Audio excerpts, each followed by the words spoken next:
There's no thrill like discovery.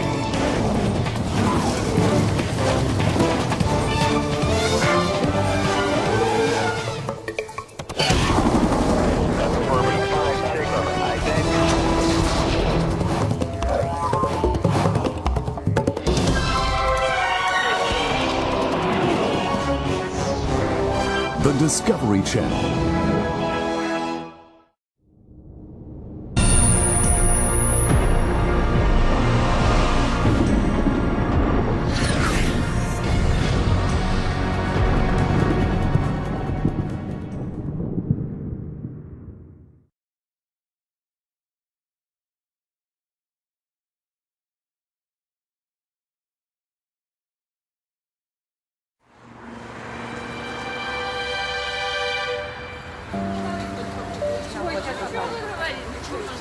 Sexta-feira, 25 de abril de 1986.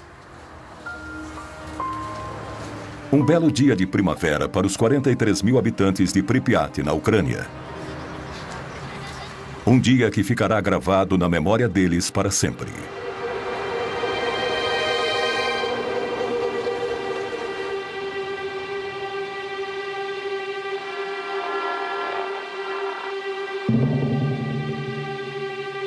A 3 quilômetros da cidade fica a usina nuclear Vladimir Ilyich Lenin, que emprega milhares de pessoas.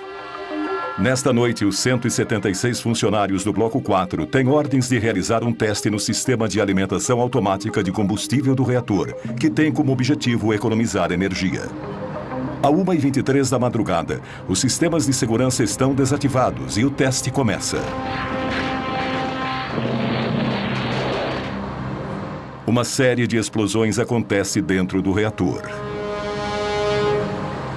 Enquanto Pripyat dorme tranquilamente, o chão da usina começa a tremer.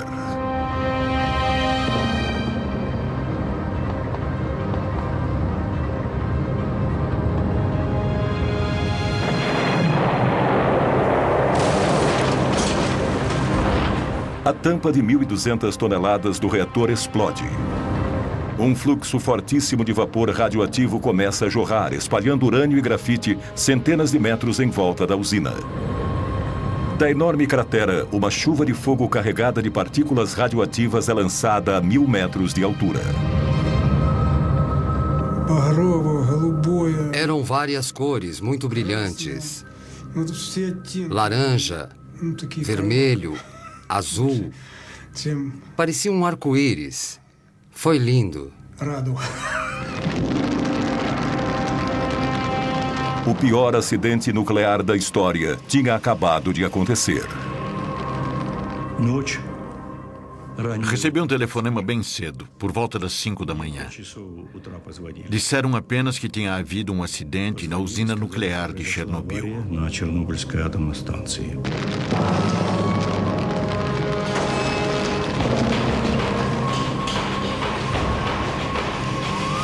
Os primeiros bombeiros a chegarem ao local não tinham o equipamento de proteção adequado. Eles despejaram milhares de litros de água sobre aquele estranho incêndio que nada parecia capaz de extinguir. Todos foram expostos a doses letais de radiação. 2 homens morreram naquela noite, outros 28 nos meses seguintes. Foram as primeiras vítimas de Chernobyl. Ninguém estava preparado para uma crise como aquela. Nos 7 meses seguintes, 500 mil homens enfrentariam um inimigo invisível. Uma batalha cruel e silenciosa que ceifou a vida de milhares de heróis anônimos e atualmente praticamente esquecidos. Foi graças a esses homens que o pior foi evitado.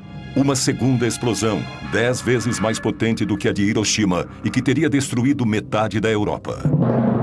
Isso foi mantido em segredo por 20 anos, tanto pelos soviéticos como pelo Ocidente. Muitas dessas imagens nunca foram vistas antes. São fotos tiradas por jornalistas que também foram expostos à contaminação nuclear. Alguns deles morreram logo depois. Essas imagens contam a história de uma guerra secreta, cujas consequências continuam 20 anos depois, tornando o desastre ainda pior. Esta é a verdadeira história do desastre de Chernobyl.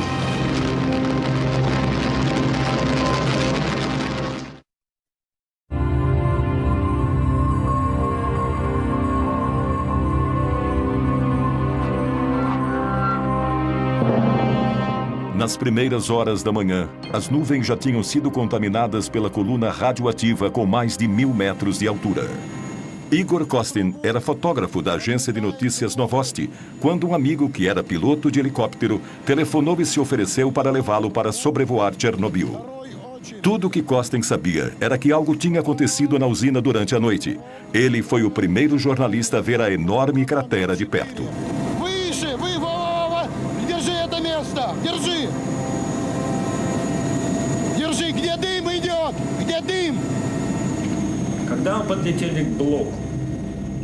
Nós nos aproximamos do bloco 4 e começamos a sobrevoá-lo. Não tínhamos ideia do risco que estávamos correndo. Quando sobrevoamos o bloco, eu abri a janela do helicóptero. Eu não percebi que estava cometendo um grande erro.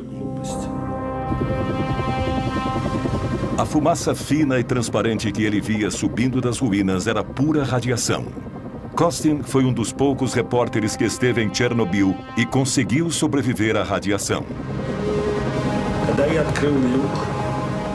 Quando abri a janela, não ouvi nenhum ruído. Estávamos bem acima das ruínas do reator. Eu sentia como se estivesse flutuando no espaço, como se estivesse num túmulo. O silêncio era mortal. Eu não ouvia nada, nem mesmo o helicóptero. Nada. Era um buraco negro. O silêncio era sepulcral.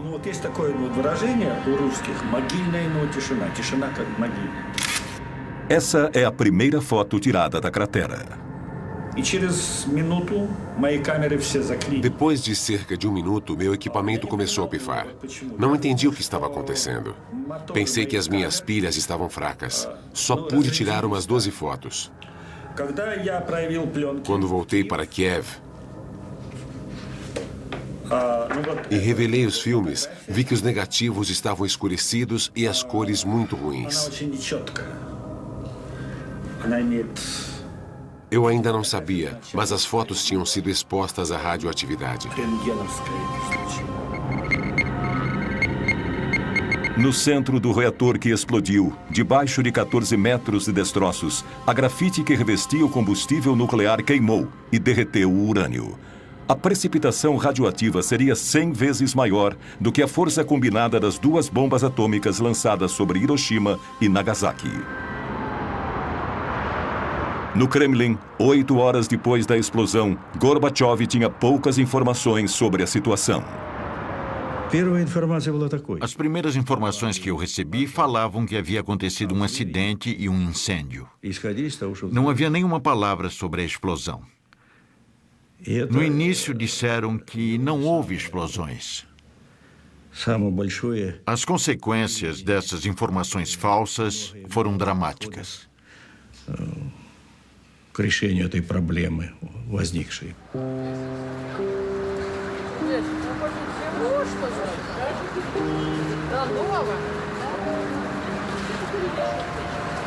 Para os 43 mil habitantes de Pripyat, a vida continuava normalmente.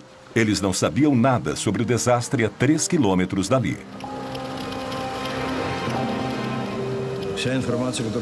As informações que tínhamos era de que tudo estava em ordem, inclusive o reator.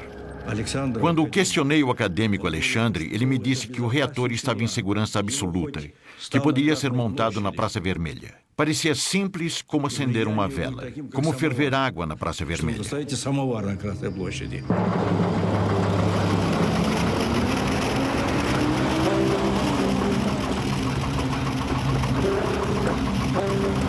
Na cidade, começaram os boatos de que havia acontecido um incêndio na usina e de que algumas pessoas haviam morrido durante a noite, mas não havia nenhuma informação oficial. Os raios brancos nessas imagens são resultado da radioatividade no filme. As pessoas nas ruas olhavam para os soldados mascarados espalhados pela cidade sem entender. O coronel Gremeniuk comandou as tropas responsáveis por manter a situação sob controle. As pessoas sentiam um gosto estranho na boca, um gosto diferente, metálico, um gosto meio ácido. Dizem que a radiação não tem gosto. Só mais tarde é que percebemos que era o gosto do iodo radioativo.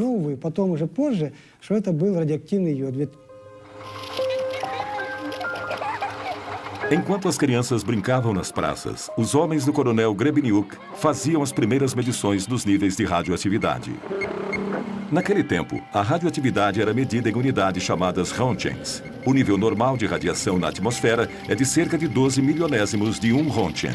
Em Pripyat, no começo da tarde, o nível era de 200 milésimos de Rontgen, 15 mil vezes mais alto que o normal. Naquela noite, o nível já era 600 mil vezes maior que o normal. Boulevard Lenin, 200. Boulevard Rukavina, 250 milirontgens. E naquela noite, 7 rontgens. Os meus subordinados já estavam começando a achar que as máquinas não estavam funcionando direito. Ou que estavam mentindo para eles. Não sabíamos que o reator ainda estava queimando e que a radiação continuava a se espalhar. Este mapa foi selado com plástico, porque ainda é radioativo.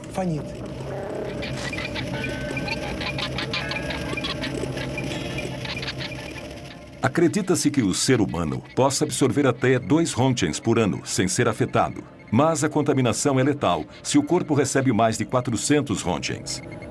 Naquele primeiro dia, os habitantes absorveram uma dose de radiação 50 vezes maior que a considerada inofensiva. Naquele passo, a população receberia a dose letal em 4 dias. Para entender a situação, o coronel enviou uma patrulha para fazer medições na área externa da usina.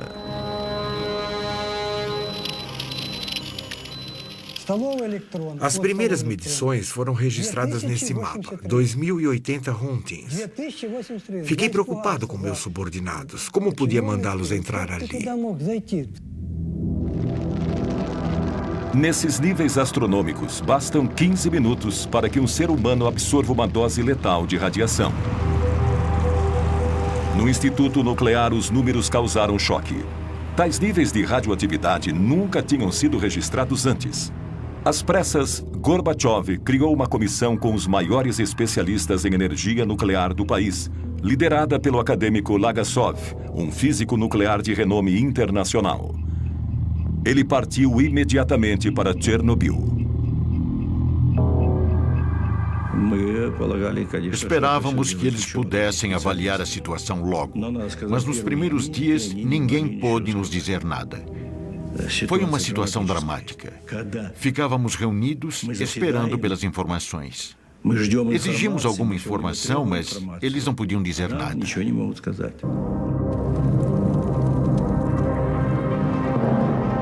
20 horas após a explosão, o nível de radioatividade continuava a subir. Naquela altura, as portas e janelas já deveriam estar seladas e a população deveria estar tomando pílulas de iodo para combater os efeitos da radioatividade, mas nada disso tinha sido feito. Apesar da tensão crescente na cidade, a população ainda não tinha sido informada da situação.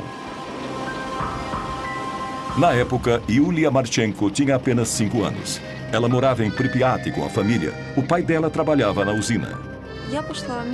Meus pais me levaram para a escola como sempre. Tudo estava absolutamente normal. Meu pai já sabia que tinha havido um acidente, mas nenhuma precaução tinha sido tomada ainda. 30 horas após a explosão, as primeiras medidas de segurança começaram a ser tomadas. Mais de 1000 ônibus chegaram. Às 2 da tarde, o exército anunciou que todos os moradores iriam ser retirados da cidade.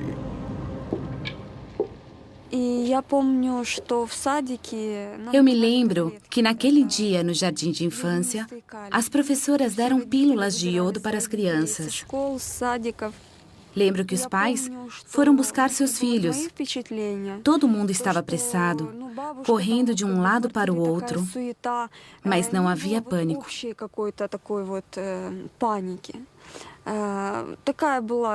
Achávamos que era temporário, que íamos voltar em alguns dias. Para evitar pânico, as autoridades esconderam a gravidade da situação. Os moradores tinham um prazo de 2 horas para pegar suas coisas e aguardar na porta de suas casas. Mandaram todo mundo entrar nos ônibus.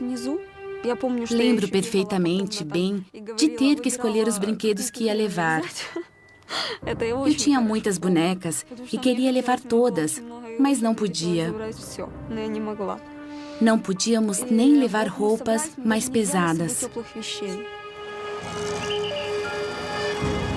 As pessoas tiveram que abandonar tudo o que possuíam, deixar toda a vida para trás. Eles nunca mais iriam voltar.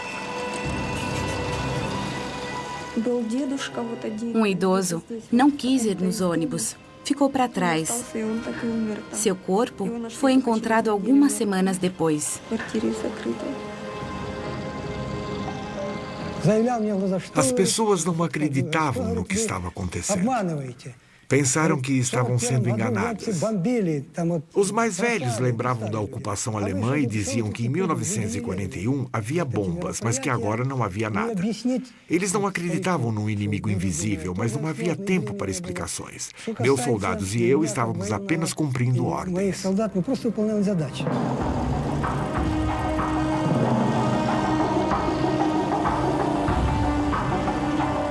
Em 3 horas e meia, 43 mil pessoas foram retiradas contra sua vontade, mas sem tumulto.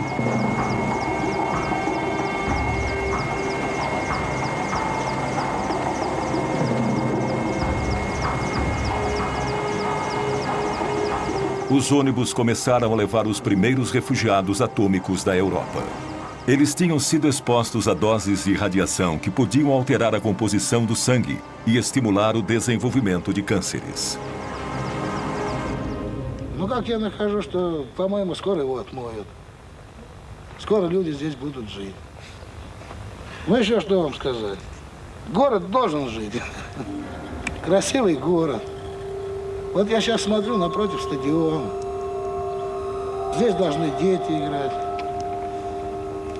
Ну, без риска, по-моему, нигде нельзя.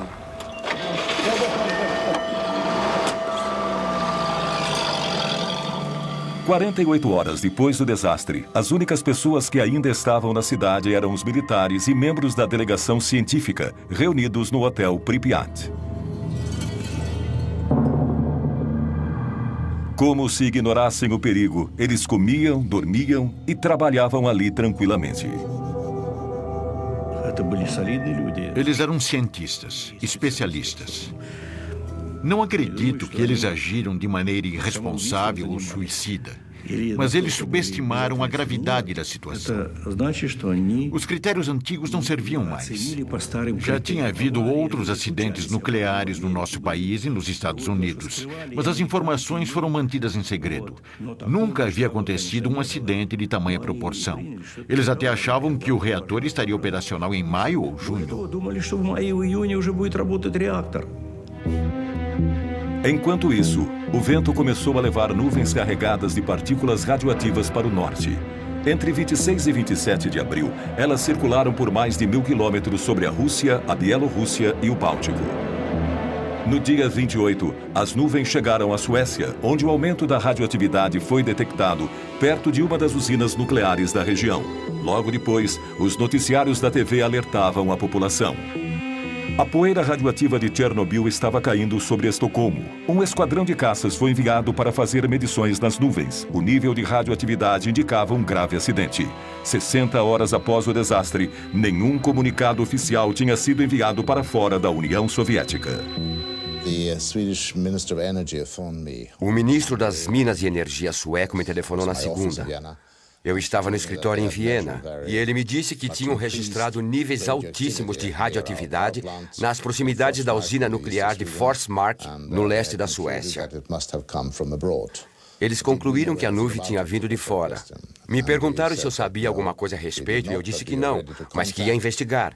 Entramos então em contato com a Polônia. Apesar de não terem uma usina nuclear, podiam ter tido algum outro tipo de acidente. E, é claro, entramos em contato com os russos. O que havia acontecido? Uma explosão? Nuvens radioativas? Contaminação grave?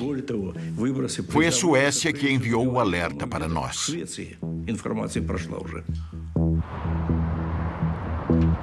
3 dias depois do acidente, enquanto Gorbachev ainda estava tentando reunir dados, os satélites espiões americanos e europeus se voltaram para a União Soviética e descobriram as ruínas da usina ucraniana. A fumaça que saía da enorme cratera aparecia claramente nas imagens.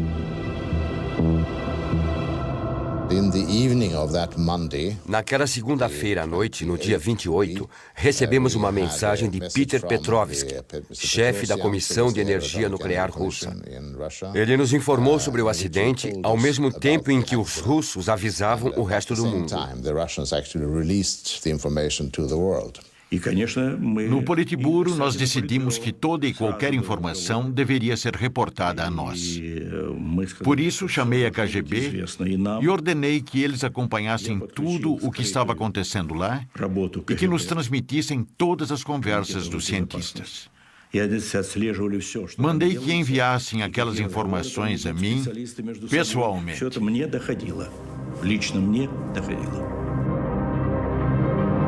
Foram necessárias 48 horas para que se tivesse informações precisas sobre o desastre.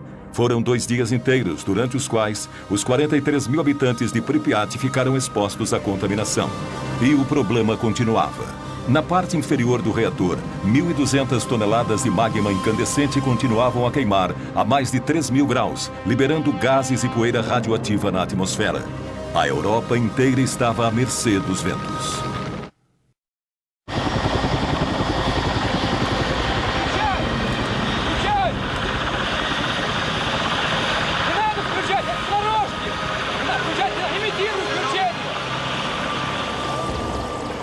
No terceiro dia da crise, Moscou enviou o general Antotkin e 80 helicópteros para combater e acabar com o incêndio.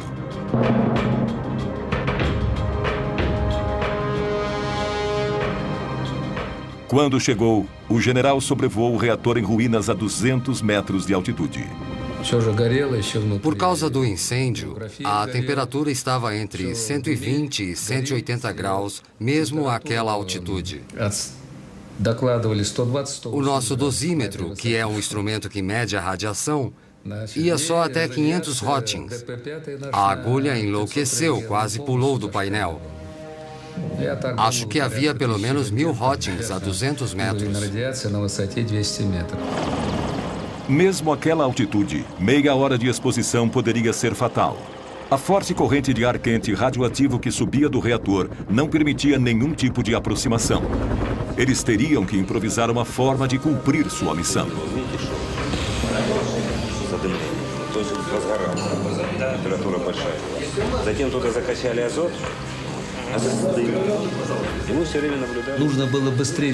Algo tinha que ser feito o mais rápido possível. Tínhamos que apagar o incêndio e selar o reator para podermos nos aproximar e fazer outros trabalhos, além de impedir que a poeira radioativa se espalhasse ainda mais, coisa que o vento já estava fazendo. Tínhamos que agir rapidamente. Era o começo de uma operação gigantesca. Pilotos foram requisitados às pressas e abandonaram o fronte no Afeganistão. Os soldados tinham que jogar sacos de areia de 80 quilos sobre o fogo, usando apenas as mãos. Eles esperavam abafar o incêndio, enchendo o reator com toneladas de areia e ácido bórico, que ajuda a neutralizar a radiação. No primeiro dia foram 110 sobrevoos, no dia seguinte 300. O nível de radiação sobre o reator estava acima de 3.500 röntgens, quase 9 vezes mais alto que o nível letal. Alguns pilotos fizeram 33 voos num só dia. Cada vez que sobrevoavam, eles recebiam 5 ou 6 röntgens. Se fossem devagar, a taxa era ainda maior. Após jogarem 6, 7, 8 sacos, ficavam encharcados de suor por causa do calor. Depois de algumas missões, meus soldados iam se lavar e comer, mas logo começavam a vomitar.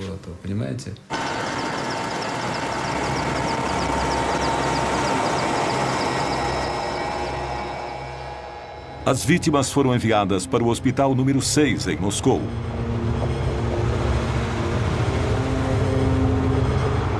Era o único hospital no país especializado no tratamento de doenças e problemas causados pela exposição à radiação.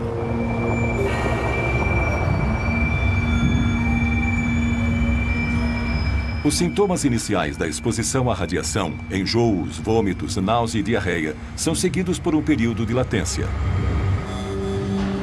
Só bem mais tarde, os piores sintomas aparecem, como a deterioração da medula óssea e o aparecimento de queimaduras horríveis, que destroem todos os tecidos. Para nós do hospital era muito difícil ver os pacientes psicologicamente falando. Eles vinham direto do aeroporto e quase todos eram muito jovens. Eles chegavam durante o período de latência e, por isso, geralmente chegavam se sentindo bem.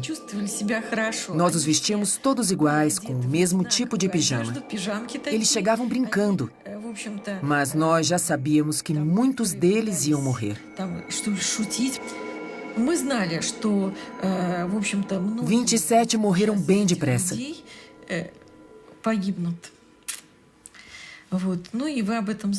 Todos tinham recebido doses cavalares de radiação. Estavam todos em péssimo estado. Era muito triste. E todos eles tinham queimaduras terríveis pelo corpo, alguns pelo corpo todo.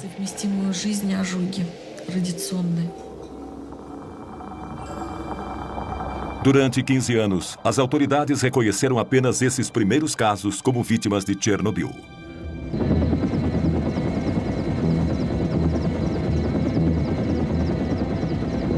A 30 quilômetros a leste da usina, a floresta foi completamente queimada pelo deslocamento de ar radioativo causado pela explosão. Mas a área do desastre já tinha se espalhado muito mais.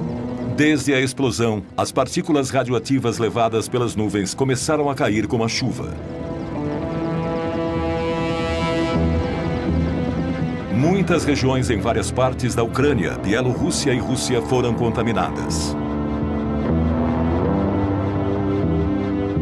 No dia 1º de maio, o vento mudou e também contaminou algumas áreas em Kiev, como mostra um mapa desenhado a partir das leituras feitas pelos homens do coronel Grebeniuk. As áreas mais contaminadas aparecem em vermelho, cercadas pelas áreas onde o nível de radiação era normal. Mas a população ainda não havia sido avisada. Houve apenas um relato, um minúsculo artigo de rodapé na página 3 do Pravda, que minimizava a gravidade do acidente e dizia que o perigo já tinha passado. A situação era crítica, mas eles agiam como se nada estivesse acontecendo. Seguiram com as comemorações do 1º de maio. Era como se o país se recusasse a reconhecer a situação. Foi a segunda fase do grande desastre de Chernobyl. 6 dias depois do acidente, apesar dos níveis de radiação milhares de vezes mais altos que o normal, as autoridades incentivavam as pessoas a participar do 1º de maio, mesmo onde se sabia que a contaminação era grave. Em 1986, assisti às comemorações do 1º de maio.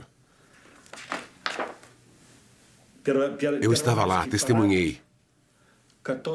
Era a Parada dos Mortos.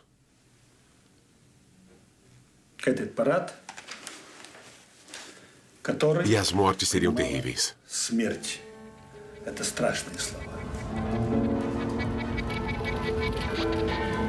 Estranhamente, todos os registros do 1º de maio de 1986 desapareceram do Arquivo Nacional da Ucrânia. Só restaram as fotos de Igor Kostin.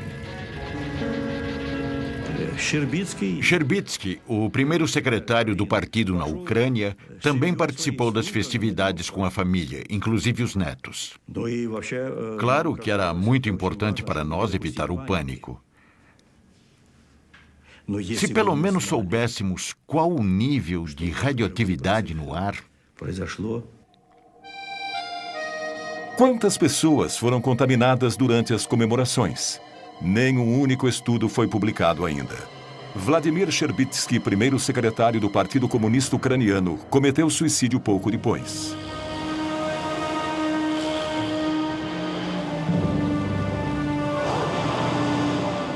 Uma semana após a explosão, o êxodo continuava.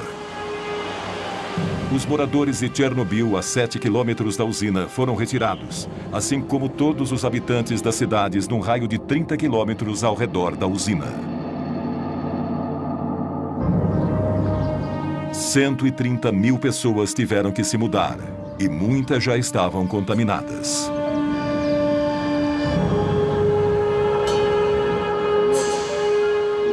Uma área de 300 mil hectares na Ucrânia e Bielorrússia foi abruptamente evacuada e isolada do resto do mundo.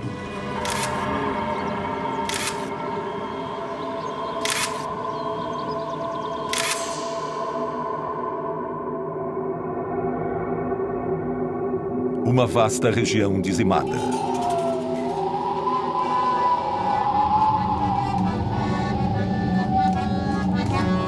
Toda uma cultura arrancada de sua terra natal.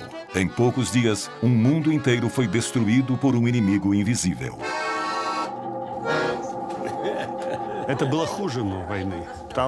Foi pior do que a guerra.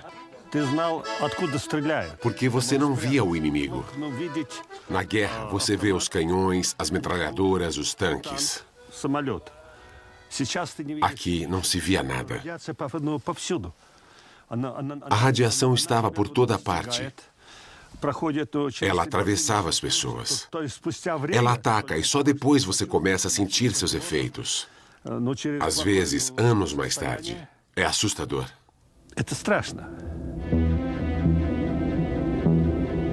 Enquanto isso, a nuvem radioativa continuava avançando sobre a Europa, passando sobre a Bavária e o norte da Itália.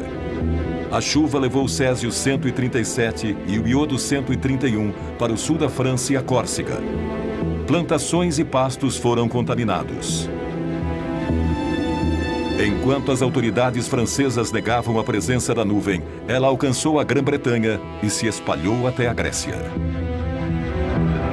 Em Chernobyl, o nível de radioatividade continuava a aumentar.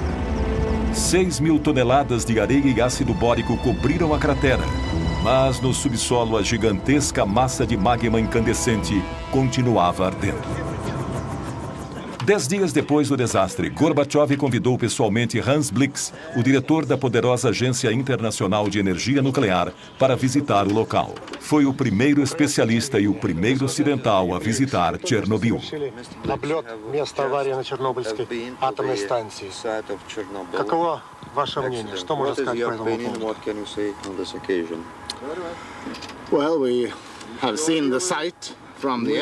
Nós sobrevoamos o local e vimos que havia fumaça saindo dos escombros da usina.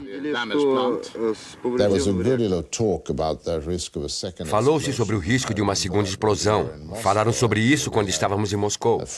Um amigo nosso, parente de um dos especialistas, ligou para ele e disse que havia rumores de que um segundo reator poderia explodir também.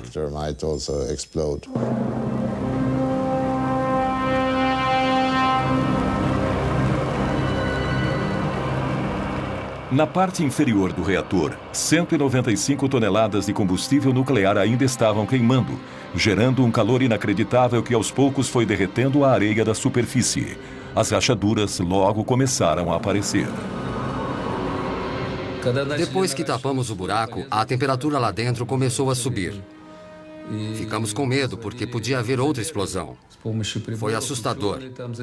Os cientistas vieram para fazer a leitura e ficaram preocupadíssimos. Tinham medo de que a temperatura alcançasse um nível crítico, o que provocaria uma segunda explosão. Teria sido uma tragédia sem precedentes. A laje de concreto debaixo do núcleo do reator estava esquentando e corria o risco de se partir. O magma podia começar a vazar. A água que os bombeiros jogaram logo depois do desastre estava empoçada embaixo da laje. Se o magma entrasse em contato com a água, isso causaria uma segunda explosão, ainda mais devastadora do que a primeira. Os maiores especialistas do país foram chamados para ajudar. Vassili Nesterenko era um deles. Na época, ele trabalhava com mísseis intercontinentais soviéticos. Se o calor fizesse com que a laje de concreto trincasse, bastaria que 1.400 quilos da mistura de urânio e grafite entrassem em contato com a água para detonar uma segunda explosão.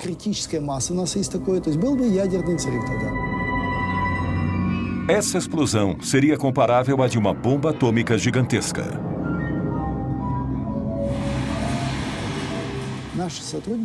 Nossos especialistas avaliaram os dados e concluíram que a explosão teria uma força de 3 a 5 megatons.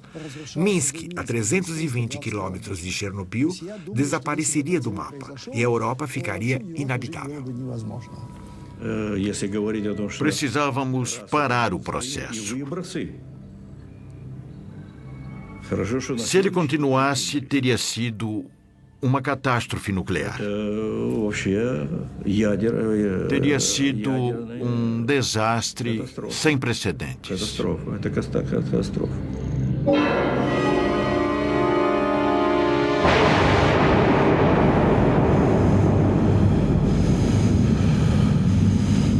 Essa segunda explosão seria acompanhada por uma onda de choque e um aumento gigantesco da radioatividade, que acabaria com milhares de vidas em questão de horas. Ainda bem que não aconteceu. Já havia trens com mais de 1.000 vagões em Minsk, Gormel e Kiev, prontos para levar a população. A situação era crítica. Em Moscou, o governo decretou 2 medidas de emergência. A primeira foi enviar um batalhão de bombeiros para retirar a água acumulada sob o reator. Mais tarde, eles seriam declarados heróis nacionais, mas sofreriam com as sequelas da radiação para o resto da vida. A segunda medida era selar a fissura para abaixar a temperatura definitivamente. Em 2 dias, os homens despejaram 2.400 toneladas de chumbo dentro do reator. Começamos a despejar o chumbo e a temperatura caiu na hora. Ele foi bem absorvido e selou a fenda conforme ia derretendo e, com isso, a radiação diminuiu. Só que parte desse chumbo derreteu em contato com o fogo, evaporou e ficou na atmosfera. 20 anos depois, ainda há sinais de chumbo nos doentes de Chernobyl.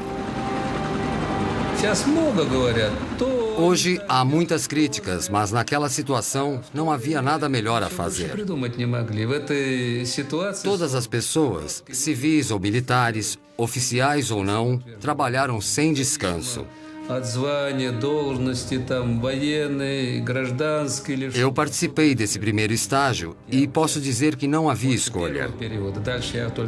Tinha de ser feito. Foi por heroísmo.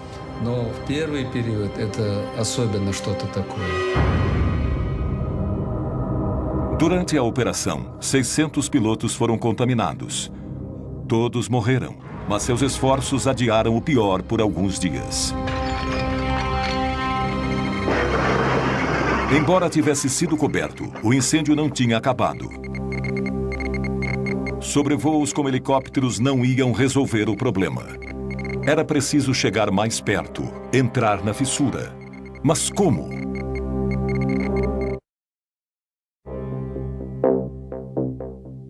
Diante da ameaça de uma segunda explosão, as medidas de emergência continuaram. A planta da usina revelou que era possível chegar à zona ativa através dos túneis de cabos e canos feitos de concreto. Uma delegação de técnicos do Instituto Khrushchev se aventurou no labirinto. Era uma tarefa difícil, já que parte dos túneis tinha sido destruída pela explosão. Com o maçarico, eles abriram um buraco no quarto reator e inseriram detectores de radioatividade, termômetros e câmeras.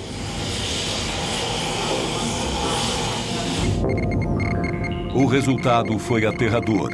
Os níveis de radiação eram astronômicos e o que eles mais temiam se confirmou. O magma quente tinha trincado a laje de concreto, vazado para uma área inferior vazia e agora ameaçava se infiltrar ainda mais.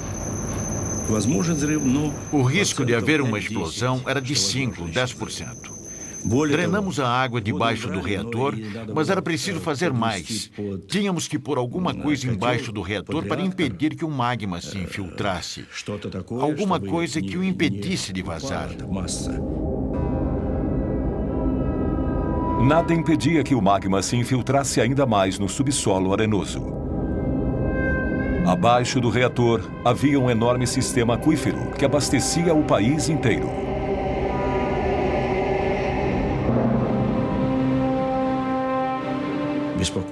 O que mais nos preocupava era que todo aquele magma podia fazer tudo ruir de uma vez e chegar ao lençol subterrâneo, o que contaminaria os rios Triper, Nietva e Kiev e o Mar Negro.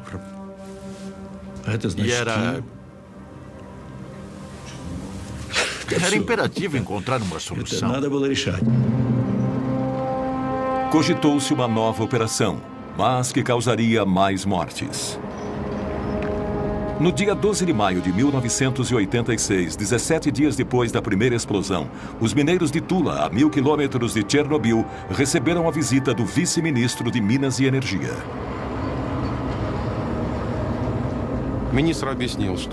O ministro falou sobre o acidente em Chernobyl. Disse que precisava de mineiros da nossa região de Moscou e nos deu 24 horas para reunirmos os nossos pertences. No dia seguinte, um ônibus nos pegou numa praça e nos levou para o aeroporto de Moscou. No dia 13 de maio, nossos camaradas já estavam trabalhando em Chernobyl.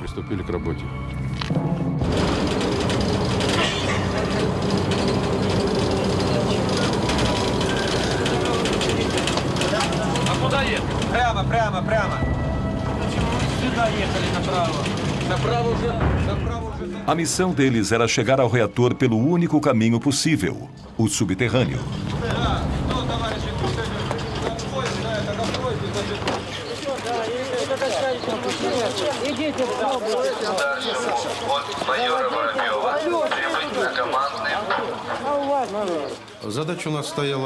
Nossa missão era uma só. Cavar um túnel de 150 metros a partir do terceiro reator até a avaria embaixo do quarto reator. Depois, tínhamos que construir embaixo do quarto reator um túnel de 30 metros de comprimento por 30 metros de largura para depois instalar o dispositivo para resfriá-lo. Para limitar a exposição à radiação, os mineiros fizeram um buraco de 12 metros antes de começar a cavar na direção do reator. Ali, eles fizeram uma câmara de 2 metros de altura por 30 de largura, onde foi montado um sistema de refrigeração com nitrogênio líquido.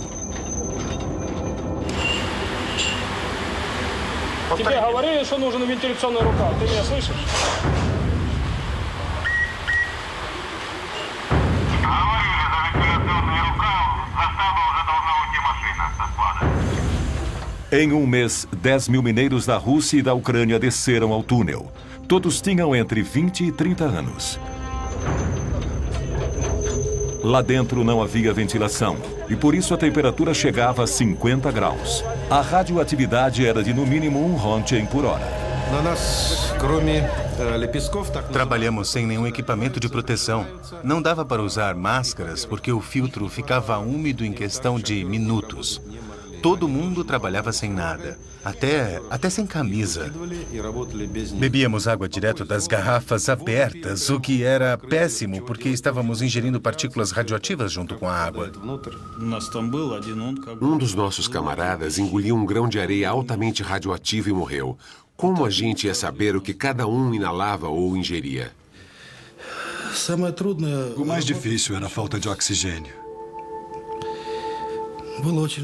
E o calor insuportável. Era absurdamente quente.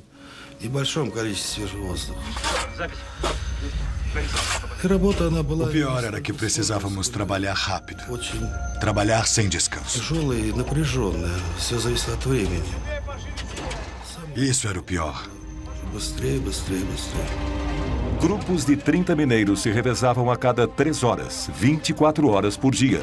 Eles cavaram um túnel de 150 metros num mês e 4 dias, um trabalho que normalmente levaria 3 meses para ser concluído. O lugar mais perigoso não era lá embaixo. Não havia muita radiação embaixo do reator. Mas assim que subíamos, tínhamos que correr, e rápido. A radioatividade na entrada do túnel era 300 vezes mais alta. Nenhum único mineiro foi poupado da exposição. E nenhum foi informado da gravidade do perigo que estava correndo.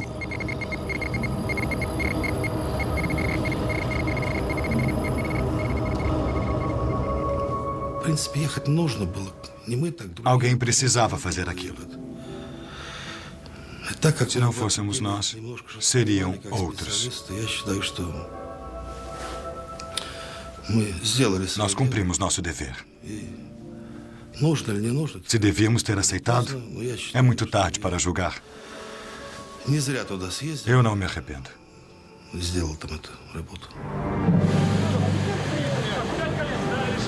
Os mineiros cumpriram a missão, mas o sistema de refrigeração nunca chegou a ser montado. A câmara subterrânea foi preenchida com concreto para solidificar a estrutura. Segundo dados oficiais, cada mineiro recebeu de 30 a 60 rontgens. Mas os sobreviventes afirmam que receberam até 5 vezes mais. Estima-se que 1/4 desses homens morreu antes dos 40 anos de idade. 2.500 vidas se perderam, mas não constam de nenhuma estatística oficial. Enquanto os mineiros ainda cavavam debaixo do reator, Hans Blix e as autoridades soviéticas organizavam uma entrevista coletiva em Moscou. Let me say that on behalf of the IAEA, em nome da AIEA, quero dizer que lamentamos profundamente este acidente trágico, a perda de tantas vidas e o prejuízo causado. Fizemos um acordo com as autoridades soviéticas que irão a Viena para analisar as consequências do acidente. Perante 500 jornalistas do mundo todo, Blix anunciou uma conferência internacional em Viena, onde os soviéticos forneceriam todas as informações sobre o desastre.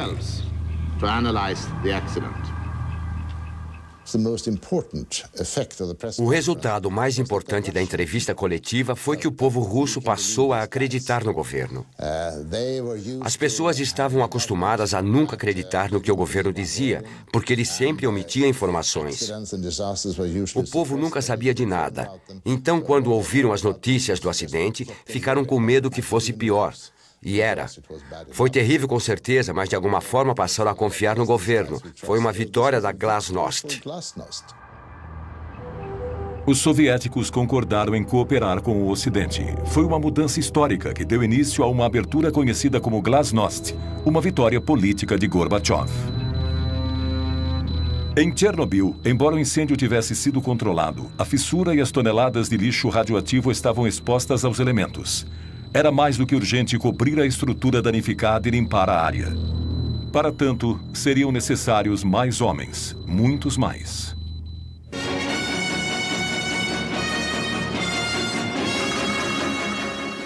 Добрый вечер, товарищи. 18 dias após o desastre, Gorbachev falou ao povo soviético. Авария на Чернобыльской атомной электростанции. Она больно затронула советских людей, взволновала международную общественность.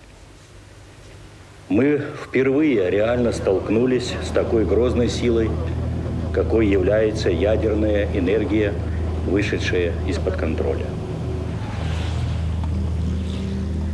Вся работа, по сути, ведется круглосуточно. Задействованы научные, технические, экономические возможности всей страны. O país todo foi mobilizado. Nada de formalidades burocráticas. Se alguém tinha o que precisávamos, pegávamos. A preocupação com os custos ficou para depois. Pegávamos tudo de que precisávamos. Era uma situação de emergência. O general Nikolai Tarakhanov, comandou as tropas terrestres. Em apenas um ano, 100 mil soldados e oficiais passaram por Chernobyl. Eram todos reservistas. Foram convocados pelas autoridades das cidades onde viviam e enviados para o fronte.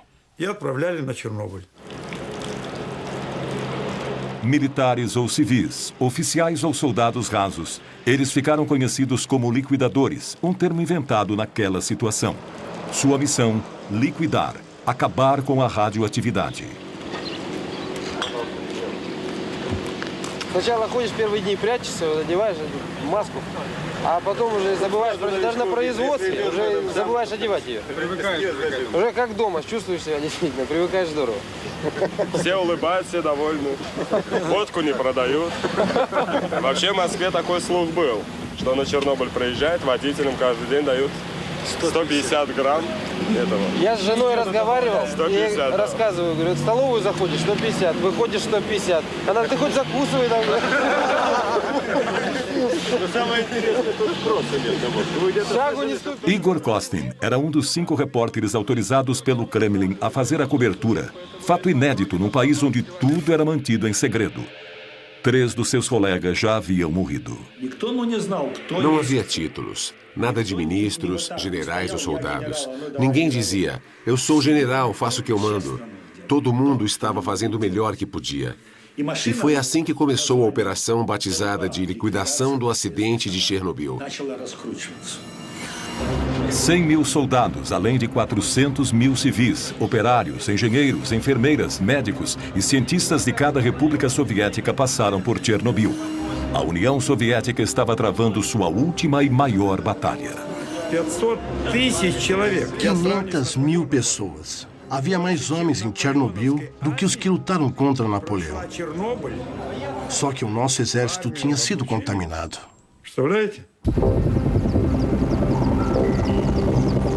Do céu, os helicópteros despejavam toneladas de um líquido grudento, uma mistura que aglutinava e colava a poeira radioativa no chão.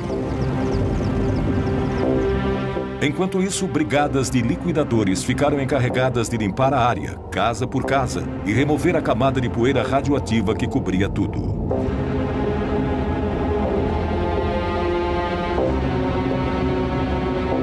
Создавались специальные бригады охотников. Havia esquadrões especiais de caçadores. Eles usavam rifles e patrulhavam o interior e as florestas, matando cães e gatos.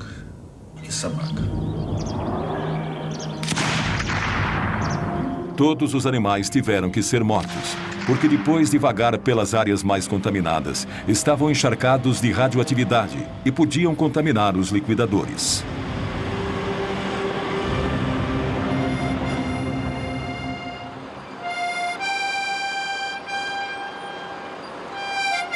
As últimas vilas onde ainda havia habitantes foram evacuadas. As casas foram demolidas uma a uma e enterradas. À noite, os caminhões, as máquinas e os homens estavam cobertos de poeira radioativa.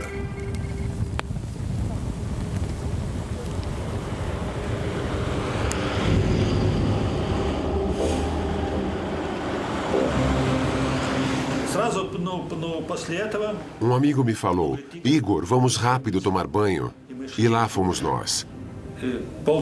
Nos esfregamos um ao outro durante uma meia hora, com uma bucha grossa e um sabão bem forte, bem concentrado. Nos lavamos bem, a cabeça, o corpo inteiro, várias vezes, até cansar. Depois disso, colocamos roupas limpas e fomos comer. E comemos muito bem. Isso era necessário num trabalho como aquele.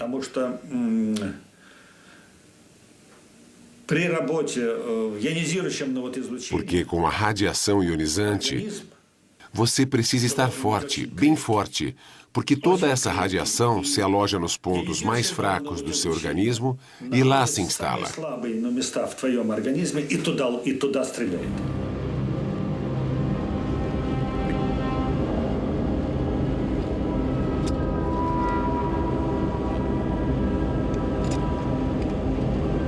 Em volta da usina, teve início uma operação colossal, que funcionava 7 dias por semana, sem um minuto de descanso. 300 mil metros cúbicos de solo contaminado foram retirados, levados para valas enormes e cobertos com concreto.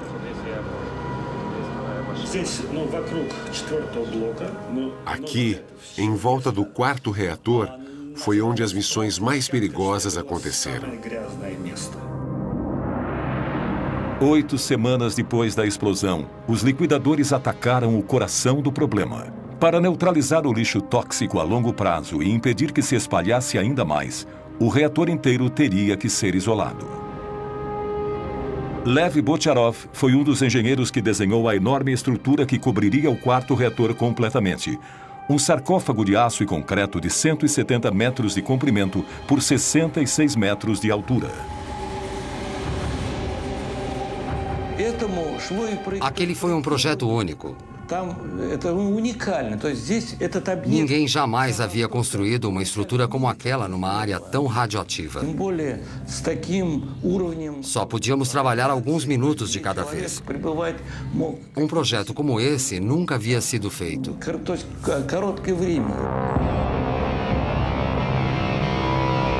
Era um desafio gigantesco. Como construir uma estrutura colossal num lugar onde as pessoas só podiam trabalhar alguns minutos, às vezes segundos, de cada vez? Uma situação como aquela exigiria maior capacidade de improvisação dos liquidadores e colocaria mais vidas em risco.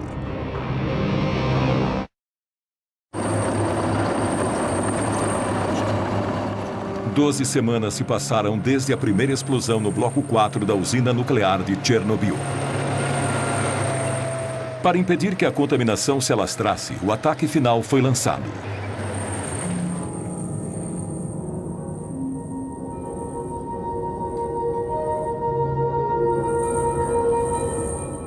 A radioatividade naquele setor era tão alta que só máquinas controladas à distância podiam trabalhar ali. Só que alguém tinha que levar essas máquinas até o local. Os trabalhadores só podiam ficar ali alguns minutos. Caso contrário, receberiam uma dose letal de radiação. Cada segundo aumentava o risco de vida. Esse era um dos veículos blindados. Parece primitivo, mas nós mesmos tivemos que construir. Tivemos que forrar inteiramente as cabines com chumbo para proteger os soldados da radiação da melhor maneira possível. Тоже помогало.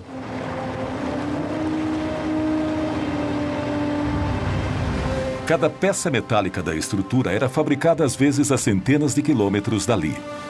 As peças eram levadas uma a uma para a usina, para serem montadas lá.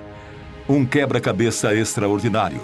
Vigas de 150 toneladas com 70 metros de comprimento, escoras de 45 metros de altura.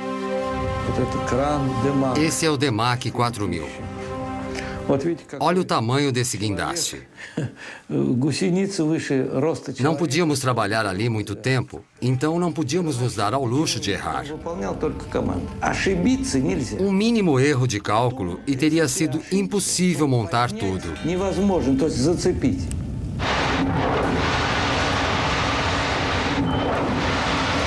Apesar das péssimas condições, o trabalho progredia. 100 mil metros cúbicos de cimento foram utilizados na estrutura. Mas a descoberta de um novo problema suspendeu o trabalho. O teto da usina estava coberto por pedaços de grafite contaminados.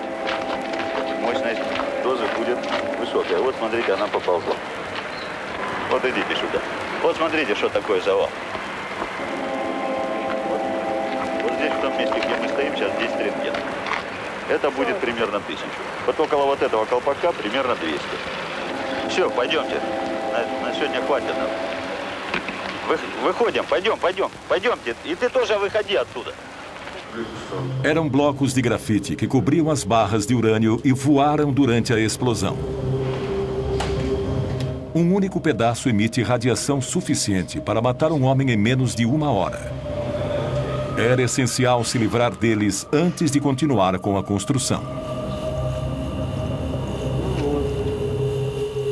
Смотри, как крепится, да? Да, он тебя выел еще.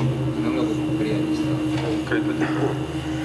Там очень большие уровни радиоактивного излучения, и поэтому туда подойти крайне тяжело. Ну и зачем туда пускать людей, когда может техника сработать? A solução foi levar robôs até o telhado para jogar os destroços radioativos lá de cima. 60 metros abaixo, outros robôs juntavam os detritos e os enterravam em valas. Mas depois de alguns dias, a radioatividade ambiente começou a afetar até as máquinas. Os circuitos eletrônicos não aguentaram. Entraram em colapso e pararam de funcionar. Uma das máquinas quase se jogou de cima do telhado. Как вы собираетесь его разворачивать? Он же поперек висит.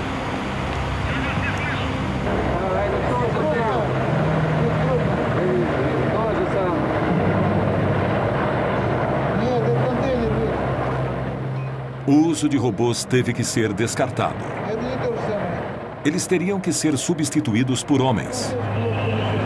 E, naquela época, os soldados russos começaram a ser chamados de biorobôs.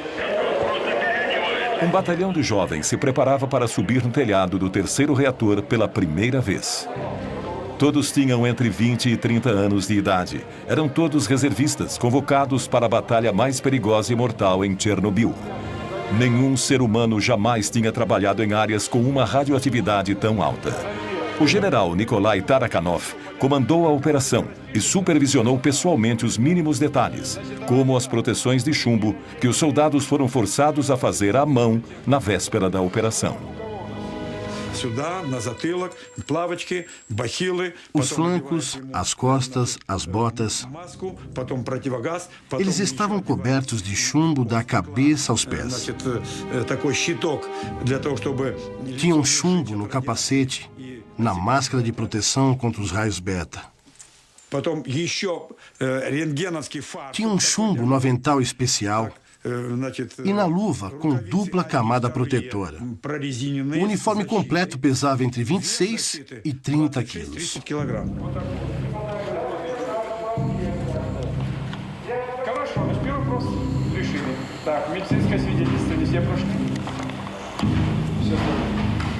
Подождите, это ответ, значит, не по существу. Анализ крови, правильно? Значит, я сегодня, товарищи, говорю, мы проводили 2 дня назад эксперимент с научным центром. Офицеры ходили туда вместе со мной. Понятно? Значит, страшного, конечно, ничего там нет. Это ясно. Сегодня состоялось решение и правительственное. Они тоже идут туда же? И многие так, ну некоторые не стремились. É claro que havia pessoas que não queriam ir, mas não tinham escolha. Eram reservistas, tinham que ir. А вот лично мое мнение было, надо было ехать и отдать свой долг. Eu não tive dúvida, era o meu dever. Quem ia fazer aquilo por mim? Аварию моими руками, моей работой, чтобы он... Quem ia limpar os destroços do desastre e impedir a radioatividade de se espalhar pelo mundo? Alguém tinha que fazer aquilo. Надо было кому-то делать. Foram 2 semanas e meia no inferno. Um inferno que podia durar 2 ou 3 minutos para cada soldado, às vezes só 40 segundos se o nível estava muito alto. Calculávamos o tempo de exposição de cada soldado cuidadosamente para salvar o máximo de vidas possível.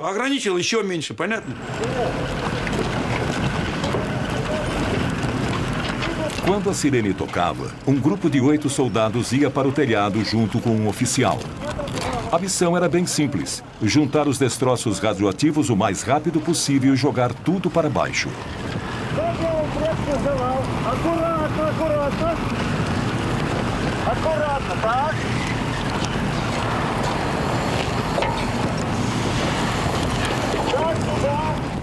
Segundo os cálculos do general Tarakanov, o nível de radioatividade era de 7.000 rontgens por hora, o que permitia aos biorobôs apenas 45 segundos de exposição, o suficiente para remover apenas 2 pás de resíduos.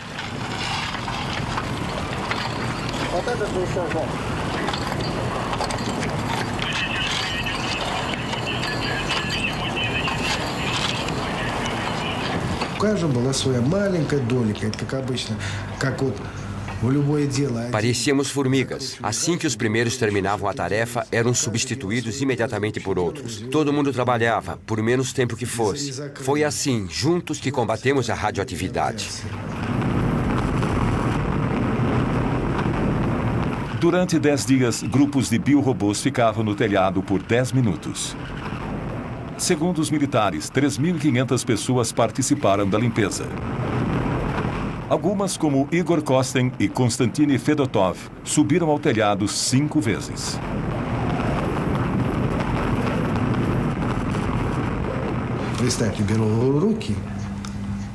Chegamos a pegar destroços com 1.500 Rontgens. Depois de um dia de trabalho, as mãos doíam tanto que você não conseguia nem fechar o punho.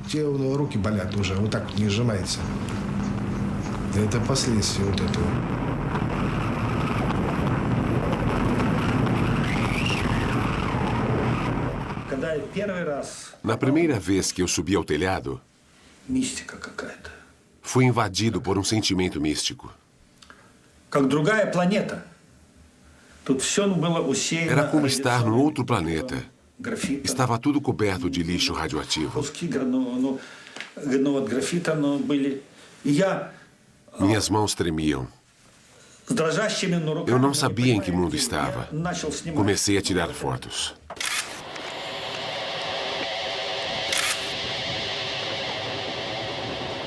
Dá para ver traços de radiação no filme. Eu estava segurando a câmera assim, e ela emanava do solo.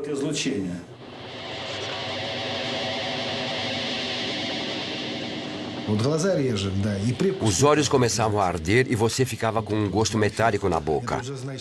Quando você sentia essas duas coisas, sabia que tinha recebido uma dose alta demais. Eu não conseguia sentir os dentes. A minha boca estava com gosto de chumbo.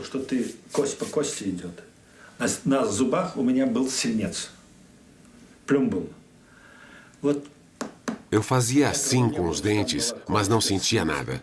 Eu até batia os dentes. Estava tudo coberto de chumbo. Até hoje, 20 anos depois, ainda sinto aquele gosto de chumbo na boca.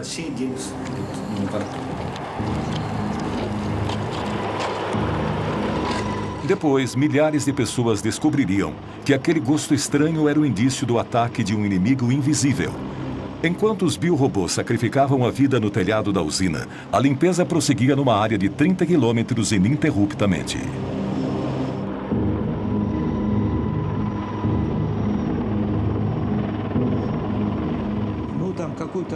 O trabalho que normalmente um homem levaria 1 hora para fazer, aqui em Chernobyl, era feito por 60 pessoas.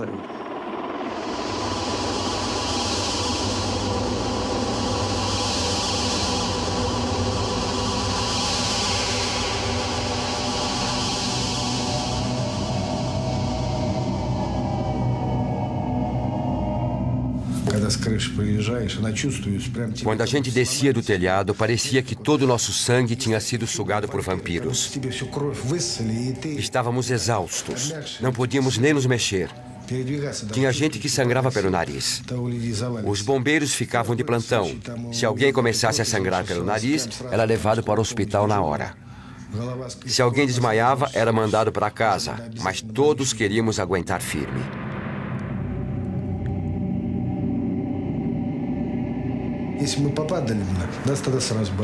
Na época, éramos jovens e fortes. Ficamos doentes. Perdemos tudo. Книжечки 20,5. Na minha ficha consta que recebi 20,5 Roentgens. O que isso significa? Na verdade, a dose que recebi foi muito maior que essa.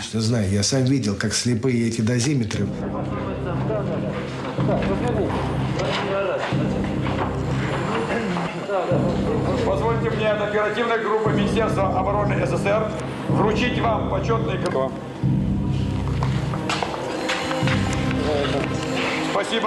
Como recompensa, cada soldado recebeu um certificado de liquidador e uma gratificação de 100 rublos, o equivalente hoje a cerca de 100 dólares americanos.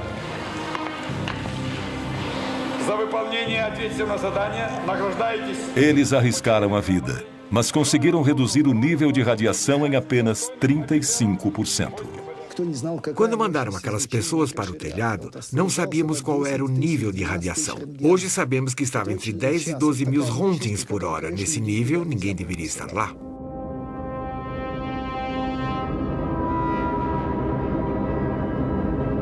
Sete meses após a explosão, a área tinha sido limpa e o sarcófago construído.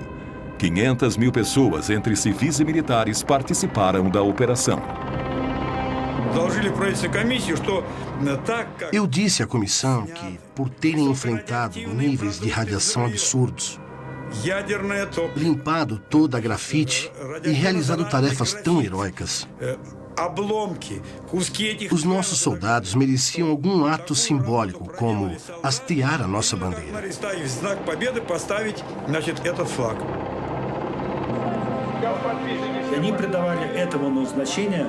Hastear a nossa bandeira ali foi como hasteá-la no Reichstag, quando o Exército Vermelho conquistou o fascismo. Para aqueles soldados, a bandeira era um símbolo do triunfo sobre a radioatividade.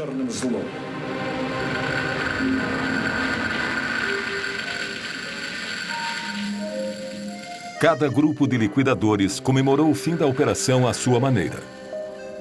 Bocharov e seus homens gravaram seus nomes na tampa de metal que ia selar o sarcófago.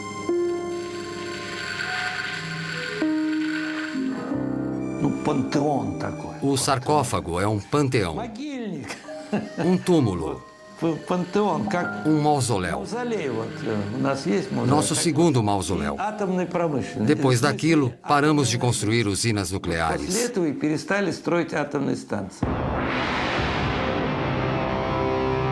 Foi uma vitória amarga. O país nunca se recuperaria.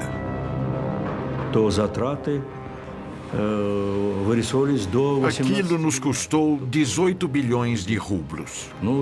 Cada rublo na época valia $1. 18 bilhões.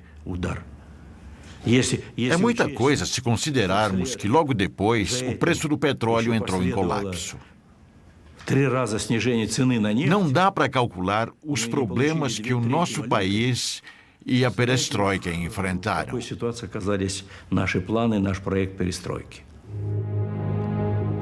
A primeira nevasca começou a cair sobre Chernobyl. Para as autoridades, era uma prova de que o sarcófago estava lacrado, pelo menos pelos próximos 30 anos, segundo a previsão. Os liquidadores voltaram para casa. Os reatores 1, 2 e 3 foram reativados. A primeira batalha de Chernobyl terminou anunciando o fim da União das Repúblicas Socialistas Soviéticas. E para muitos, marcou o início de uma guerra que, 20 anos depois, ainda não acabou. 20 anos depois, Pripyat ainda é uma cidade fantasma. Acompanhada por Igor Kostin, Yulia foi ver o apartamento em que morou com a família até o dia da evacuação. Diferentemente do que foi dito, nenhum único habitante pôde voltar a morar nos prédios abandonados.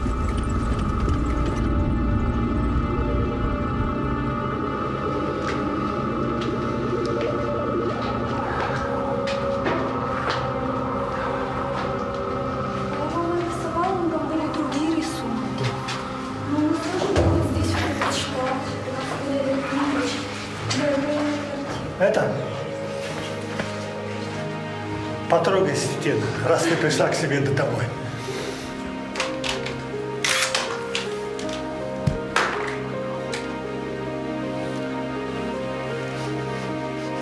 Para Igor Kostin, a visita também traz lembranças dolorosas.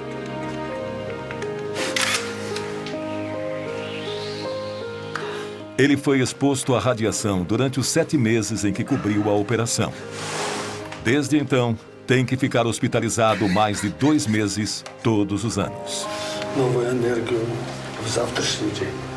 Родина, как никто, больше дает энергию человеку.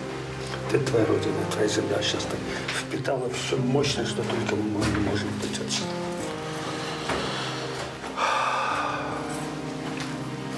У меня такое ощущение, что я здесь была всю жизнь. Ты маленькая. Спокойно, спокойно. Para centenas de milhares de refugiados, bem como para centenas de milhares de veteranos da Batalha de Chernobyl, a luta contra o inimigo invisível ainda não terminou.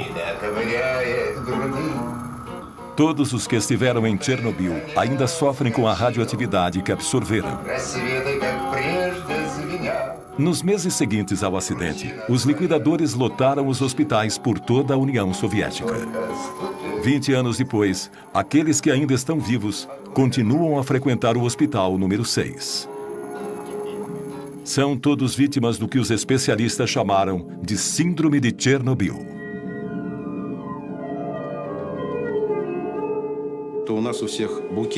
Os sintomas são muitos: coração, estômago, fígado, rins, sistema nervoso.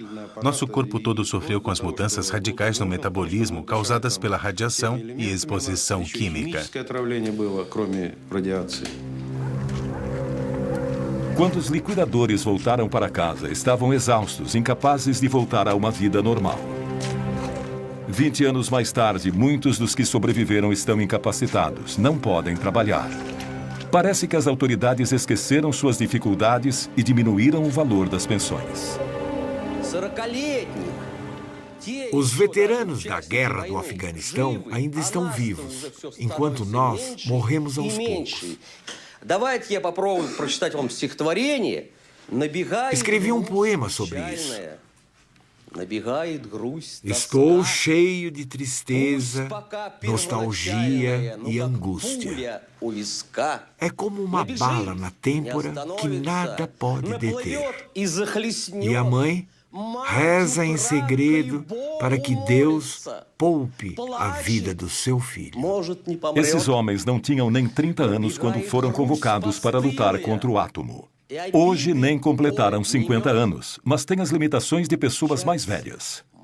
Segundo o exército, dos 500 mil liquidadores de Chernobyl, 20 mil já morreram. 200 mil estão oficialmente incapacitados. Você não sabe quanto tempo vai viver ou que doença vai acabar matando você. Não sabe quais os efeitos que isso terá nos seus filhos, se é que vai poder ter filhos. Só o que sabemos é que esse inimigo invisível está nos devorando por dentro, como um verme.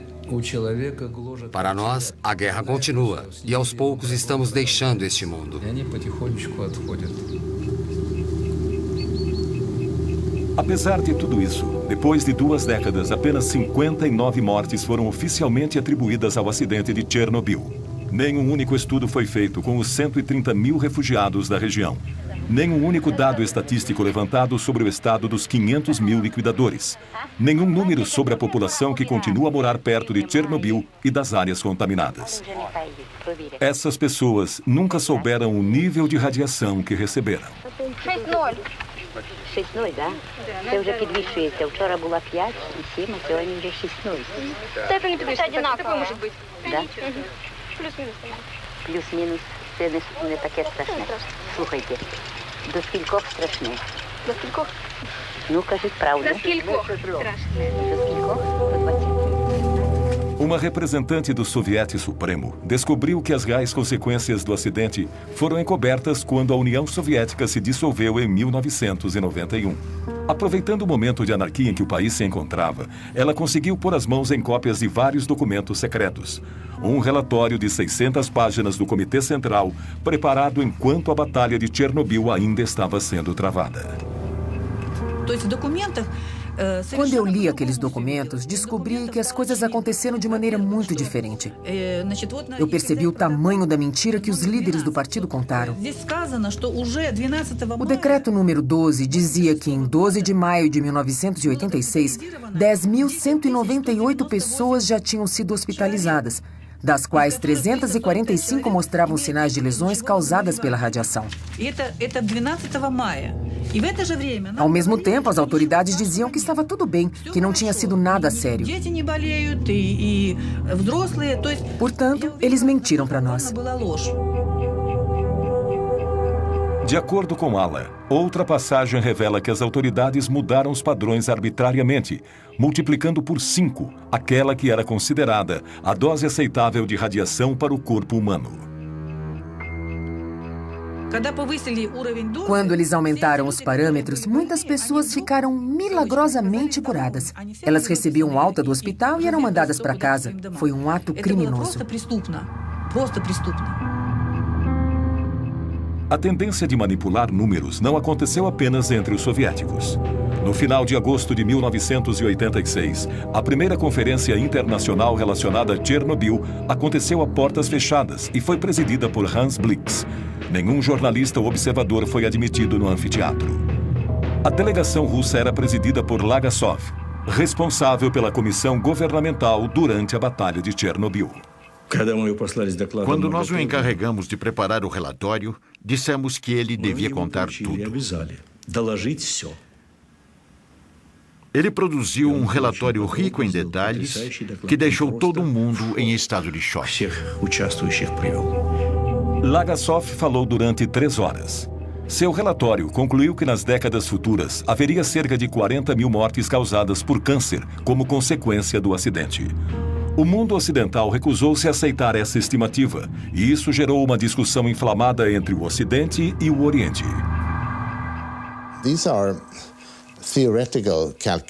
São cálculos teóricos baseados no modelo de Hiroshima. O efeito a longo prazo da exposição a um determinado tipo de radioatividade mata uma quantidade X de pessoas. Então, multiplica-se por 10. Presume-se que seja por 10. Esse foi o cálculo. Não é um número exato, não é empírico. Os números se mostraram extremamente flexíveis. Ao final da conferência, não se falava mais em 40 mil vítimas, mas sim em 4 mil prováveis mortes. Quase 20 anos depois, em setembro de 2005, esse foi o número oficial de vítimas do desastre. A oposição mais ferrenha à política de transparência dos soviéticos foi a dos franceses, que negaram que a nuvem radioativa passou sobre o seu país. Est-ce qu'on a constaté quelque chose au-dessus de la France? Non, parce que les vents ne vont pas dans cette direction-là. Les vents tournent dans le sens inverse des aiguilles d'une montre. Il n'y a pas lieu du tout de s'inquiéter. C'est sans aucun danger pour la santé publique. 20 anos depois, na França e principalmente na Córcega, foram registrados vários casos de câncer de tireoide, do mesmo tipo e gravidade daqueles vistos em Chernobyl. O elemento mais perigoso que saiu do reator de Chernobyl não foi o césio, não foi o plutônio. Foi a mentira. A mentira de 86, é assim que a chamamos. Uma mentira que se espalhou como a radioatividade pelo país e pelo mundo inteiro.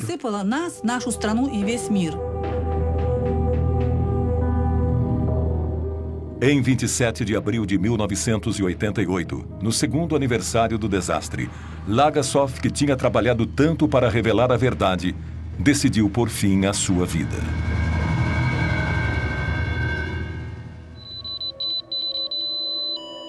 Atualmente, como metáfora perfeita da mentira institucionalizada, as partículas radioativas arremessadas do reator na explosão continuam a envenenar o solo.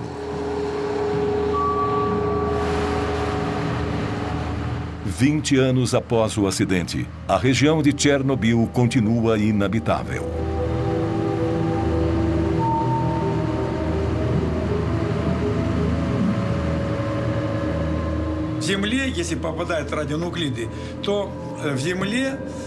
Em 5 anos, os radionuclídeos afundam 5 centímetros no solo contaminado.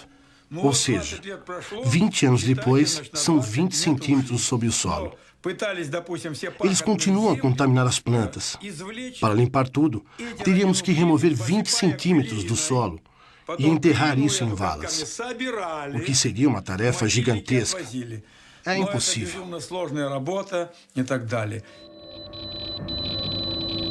Atualmente, 8 milhões de pessoas vivem em áreas contaminadas na Ucrânia, Rússia e principalmente na Bielorrússia. Há 20 anos, eles consomem os alimentos radioativos que continuam a contaminá-los pouco a pouco. Esse problema, levantado em 1986 pela delegação soviética na Conferência de Viena, foi simplesmente ignorado. Ainda assim, 1.152 crianças foram tratadas de câncer de tireoide entre 1986 e 2002 num centro especializado em Minsk. Quantos outros casos existiriam em outras cidades? Nenhuma estatística mundial foi trazida a público. O médico Yuri Bandazevski estuda as doenças nas populações de áreas contaminadas desde que o desastre ocorreu. Quando suas conclusões foram publicadas em 1996, foram condenadas imediatamente. Preso e oficialmente condenado por corrupção, ele passou os 5 anos seguintes na prisão. Em novembro de 2005, ele ainda estava sob prisão domiciliar. Vejam o que acontece quando a mãe é contaminada com césio durante a gravidez. Numa única família, olhem quantas deformidades. Sem cabeça, ausência de olhos, crânios deformados. Esses são embriões de hamsters alimentados com grama contaminada da região de Gormel. Resultado, ninhadas inteiras de animais deformados. Eu fiquei horrorizado com o número de embriões deformados desenvolvidos em animais alimentados com comida contaminada por césio. Eu obtive um número horrível de deformidades em 2 semanas. Geralmente, quando você encontra um monstro, você pode descrevê-lo. Vocês devem conhecer o Museu Constacameira, de Pedro Grande, em São Petersburgo. Bem, na verdade, eu mesmo poderia criar quantos monstros eu quisesse.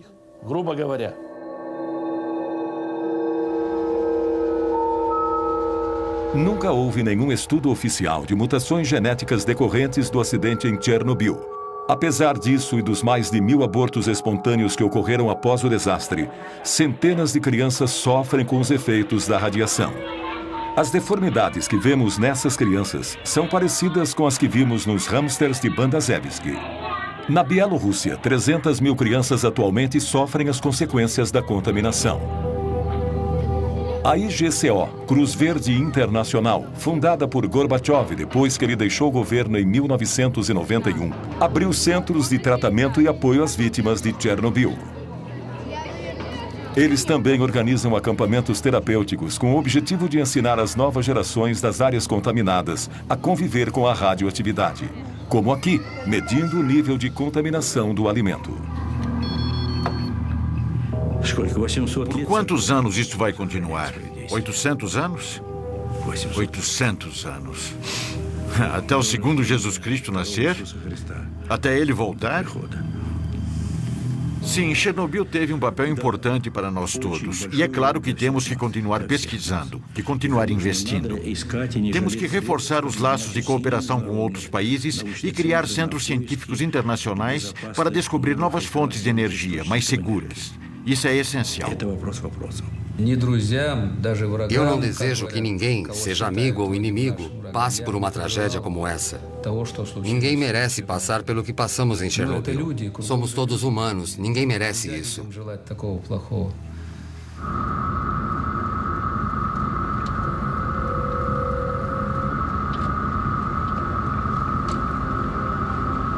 Bem no meio da região, a 10 quilômetros da usina nuclear e escondida na floresta, está Chernobyl 2.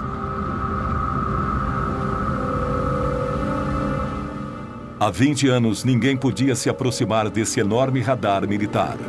O olho secreto de Moscou à procura de mísseis americanos. O fato de ter sido desativado após a explosão condiz com o que o acidente de Chernobyl parecia prenunciar. O uso de armas é uma coisa terrível. Usar armas nucleares é muito pior. Chernobyl foi um acidente com um único reator, um acidente limitado, cujas consequências ainda enfrentamos. Houve 2 bombas, Hiroshima e Nagasaki. As consequências dessas bombas também são sentidas até hoje.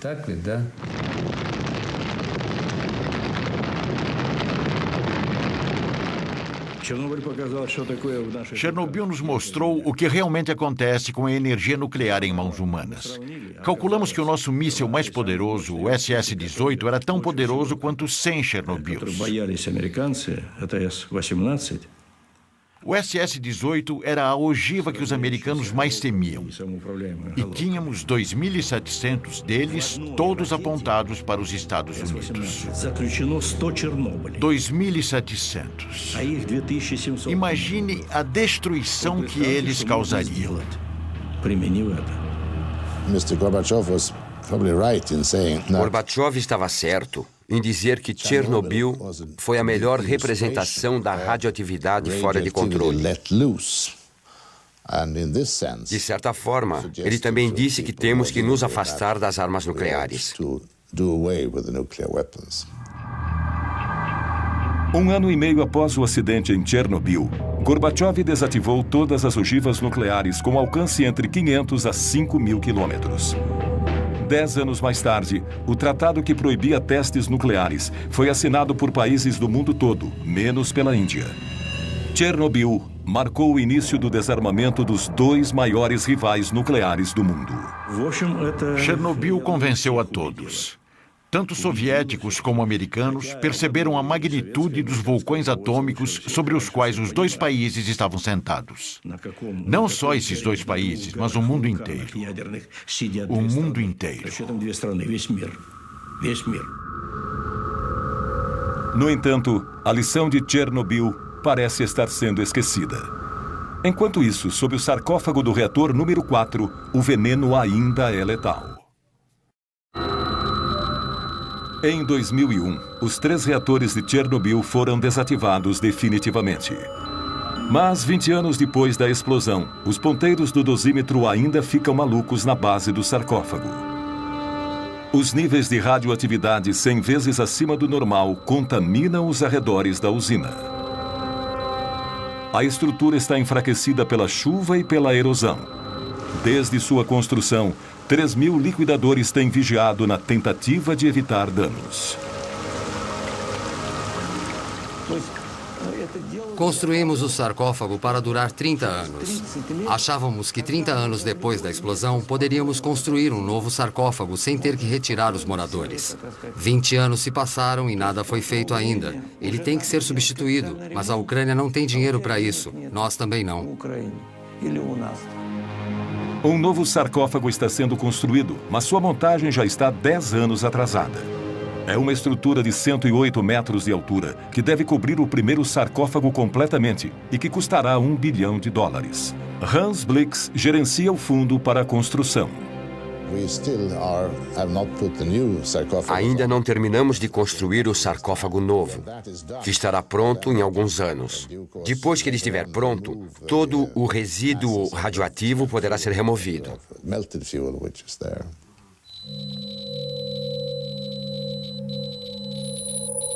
O magma frio que está dentro do reator, a 14 metros de profundidade, ainda é uma ameaça terrível. E assim continuará por muito tempo.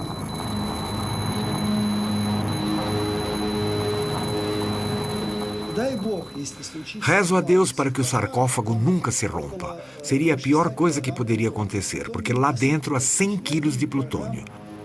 1 micrograma é letal para o ser humano, ou seja, há plutônio suficiente ali para contaminar 100 milhões de pessoas. A meia-vida do plutônio, isto é, o tempo que metade dele leva para desaparecer, é 245 mil anos, o que pode ser considerado uma eternidade. Há certas áreas onde jamais haverá vida novamente. Apesar desse aviso terrível, o desarmamento nuclear que começou com Chernobyl está sendo questionado nos dias de hoje. Se o desenvolvimento nuclear para uso civil promete trazer soluções para problemas como combustíveis fósseis e aquecimento global, esse cenário nos lembra que essa é uma opção com sérias consequências, que requer o maior cuidado e informações exatas sobre os riscos que apresenta. Chernobyl também nos lembra que se temos que conviver com a radioatividade e os perigos inevitáveis que ela traz, precisamos poupar as gerações futuras dos riscos de um apocalipse nuclear.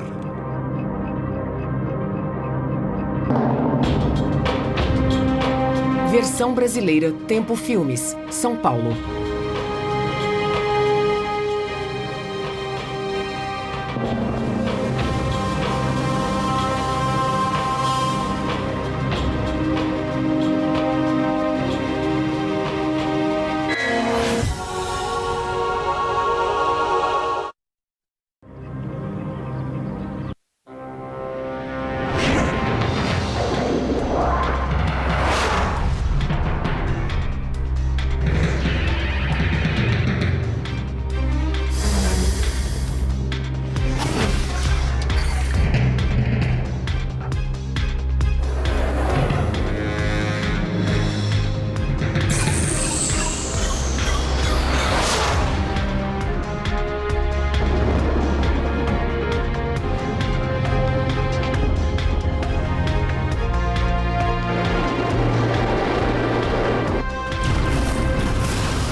Viagem ao centro da Terra.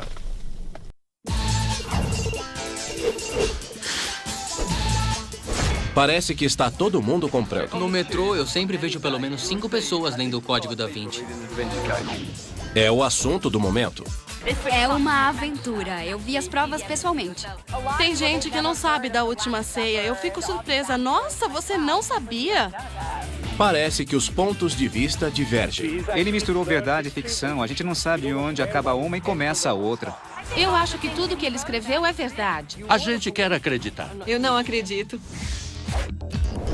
Mas apesar da controvérsia, eis um fato que não tem contestação.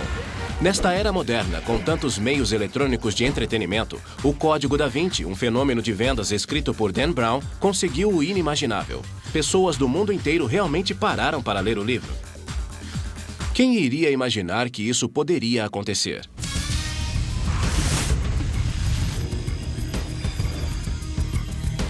Da Vinci decodificado.